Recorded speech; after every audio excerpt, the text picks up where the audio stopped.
Hey guys, Aaron here with Need to Know Sports on our first episode of Blitz, where we take an NFL talking point and dissect it in about 5 or so minutes.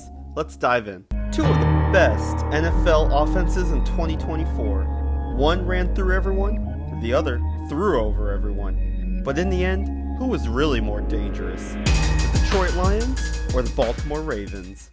Let's start with the Detroit Lions. Detroit went into 2024 looking to prove a point, that they were ready for a deep playoff run. Having flirted with success in 23, they wanted to show the league the blue and silver would be a problem, and it starts with their offseason. They were able to retain offensive coordinator Ben Johnson, which at the time was celebrated by many who thought, when combined with coach Dan Campbell, they would see an offensive explosion. Drafting Jahmyr Gibbs and Sam Laporta, who both became huge and immediate contributors to the offense, was certainly a big help. And by showing their commitment to offense in a huge way, signing O-line depth and retaining most offensive starters over the offseason.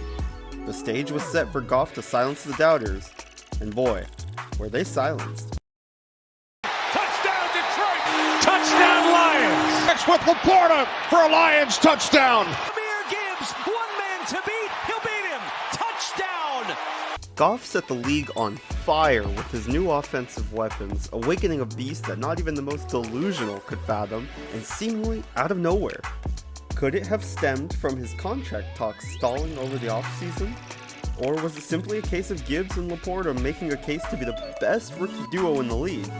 Whatever the case was, this offensive unit was firing on all cylinders and staying healthy while doing it, which seems like an ever-increasing rarity in the league. On average, 33 points a game, which sounds just crazy saying, over 6,400 total yards for the season, 4,600 of those being Goff's alone, who also threw for 39 touchdowns. Gibbs had a spotlight on his debut, having over 1,400 yards and 13 touchdowns. The two talents combined to make the Lions the third most efficient team in the red zone, which is a word you'll see used over and over to describe them. Efficient. They made very few errors, played as a team, rode that momentum to achieve what they had set out to do, make it to the playoffs. And they did, notching their first playoff win since 1991, and for a second, as far as it did, their offense. They ended up stalling out to lose to the Commanders, but not without letting the league know to put some respect back on the Lions' name. Let's finish with the Ravens. The Ravens start their journey on quite a different note. It's no secret that for years they have had the national spotlight on them, having reached the playoffs several times, and having the two-time MVP Lamar Jackson at the helm. Not bad, and they know it. But the 2024 season started something like this. Whereas Detroit worked hard to keep their team together, Baltimore had other plans. Continuing with 2023 offensive coordinator Todd Monken, it would be a second year with the team that had high hopes to build upon the explosiveness of the offense he brought to the table. He just needed a couple new toys, and that came with a royal price tag. Enter Derrick Henry.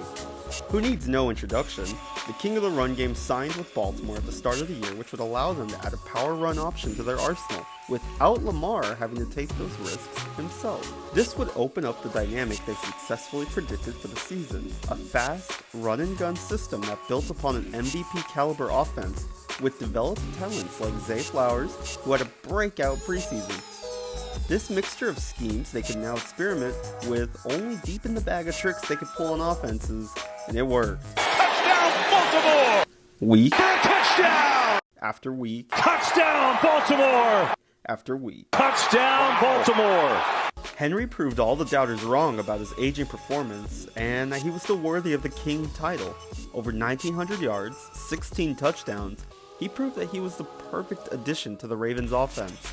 What Henry proved is that he supplemented, not detracted from, Lamar's own rushing game, which notched over 600 yards. Just another factor that led to the team leading the league in time of possession and first downs per game. Jackson's new MVP campaign begins with power and pacing. If the Lions were efficient, the Ravens were simply determined, and that determination paid off. They were always destined for the playoffs, that much is certain, but when it came, could they maintain the same pace they had shown all year? In a combination of a lackluster defensive effort and some mistakes by the offense, an overpowered Bills team was able to claim the win and knock the Ravens out of the AFC divisional round, marking another disappointing playoff loss. The Ravens are hovering that moment where the spotlight will be theirs, and the league knows it's only a matter of time before they get their shot. So, who was a stronger offense? I think after looking over all the data, all the stories, all the action both teams were driven to display for their fans, it's close. On paper, and probably overall, the Lions came to play and ended up dominating with one of, if not the best offensive performances we saw consistently all year long, week after week. The Ravens deserve to have their name in this discussion because all year they were just as relentless, but ultimately, while they were able to maintain and play a more controlled version of the game, the Lions would have been able to do the same thing, but had the extra gas in the tank to score and turn your average weekly game into a blowout. What do you think? Would your dream team have a nomination for the 2024 version of either offense? Who would your team have had more trouble stopping in January? Thanks for tuning in, guys, for the first episode of NFL Blitz. Again, my name is Aaron, and I look forward to speaking to all of you on the next one. Make sure to subscribe if you enjoyed this. We had a blast making it, and we want to make content that everyone enjoys. Like, and tell us what content we should do next.